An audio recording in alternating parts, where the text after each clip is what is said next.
Welcome to the Head O'Neill course in Supply Chain Management and its latest trends. Risk-based approaches in global logistics, supply chain, and trade. The following short animation provides an illustrative frame for this highly topical course. We hope you enjoy it. I am so upset. I cannot believe I broke up with Mike. It just wasn't working out. I am devastated and I don't know what to do. I have tried to meditate, to take a bath, do some yoga, but I still feel awful. In times like this, I know there is only one thing that can help me. A big jar of Nuletta. It always reminds me of my childhood when I had Nuletta every morning for breakfast with my family. They were good times. But I don't think I have any left. I know. I will go to Coppers to get some more. That will make everything better. Hey, where has the Nuletta been moved to? It's normally always in this aisle. I'm going to find someone and ask. I need Nuletta now. Excuse me, but where have you moved the Nuletta? I'm sorry, madam. We are all out of Nuletta. What? When are you getting more?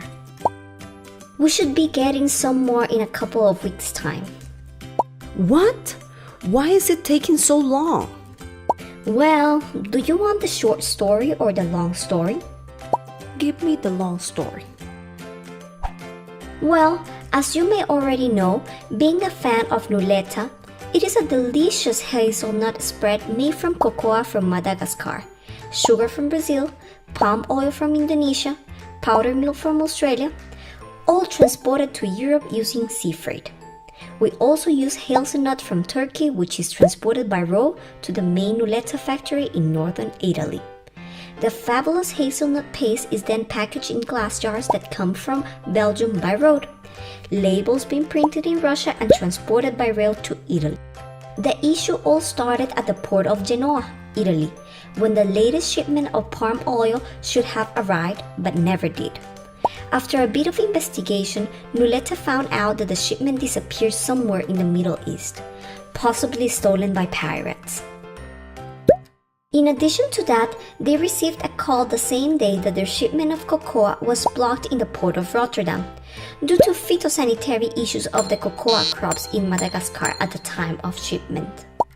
A few days later, the milk farmers in Australia went on strike to protest the rapidly falling milk prices, which altogether means that Nuletta had a huge disruption in their supply chain that would take a while to resolve. Why did Nuletta not plan for these risks? For example, by having a safety stock of key supplies available in Italy?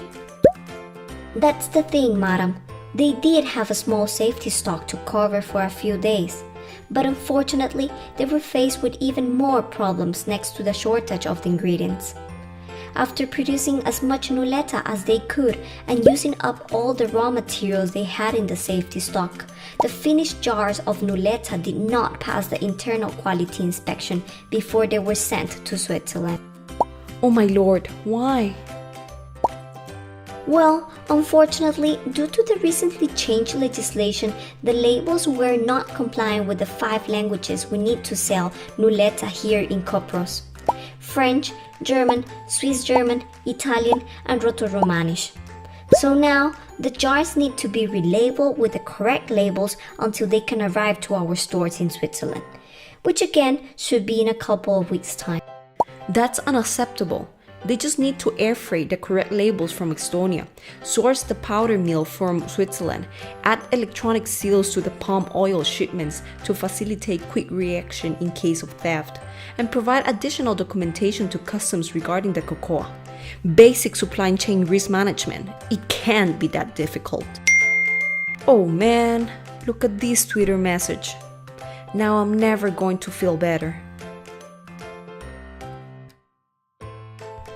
Dear students, would you have instant ideas or suggestions for Nuletta or for Coppers how to mitigate supply chain risks in the future? No matter if you have or not. By the end of the course, you will master risk management approaches and practices in global supply chains. a great asset for your future career development in the broad context of global logistics, supply chains, and trade. See you in the classroom starting Monday, 24 September.